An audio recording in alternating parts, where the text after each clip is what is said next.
ఇదే బ్రదర్ అనిల్ కుమార్ గారు జగన్మోహన్ రెడ్డి గారు ముఖ్యమంత్రి అయిన తర్వాత ఆయన బంగ్లాకు పోయిండు. ఒక మాట చెప్పిండు, అయ్యా నాది ఒక 200 రూపాయల పని ఉంది, దాన్ని నువ్వు 750 కొను, నాకు లాభం అవుతుంది, మేము నష్టపోతున్నాము.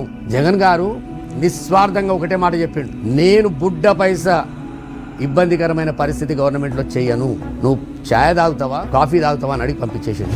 2 నెలల తర్వాత షర్మిలమ్మ అండ్ బ్రదర్ అనిల్ కుమార్ ఇద్దరు పోయారు. ఇదే ప్రపోజల్ ముందట పెట్టారు, ఇదే మాట చెప్పిండు, బ్రేక్ఫాస్ట్ చేస్తారా వెళ్ళిపోతారు.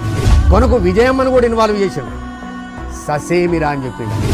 ఈ సందర్భంగా ఒక్కటి చెప్పదలుచుకున్న, ముఖ్యమంత్రిగా దేవుడు మీ బిడ్డకు అధికారం ఇచ్చింది నా కుటుంబ సభ్యులను కోటీశ్వరులను చేసేందుకు కాదు. ఆ దేవుడు మీ బిడ్డకు ఈ ముఖ్యమంత్రి పదవి ఇచ్చింది పేదలందరికీ మంచి చేసేందుకు. అధికారంలోకి వచ్చిన తర్వాత మమ్మల్ని పక్కన పెట్టాడు అని చెప్పి మాట్లాడుతా ఉన్న నా బంధువులకు ఈ సందర్భంగా తెలియజేస్తా ఉన్నా.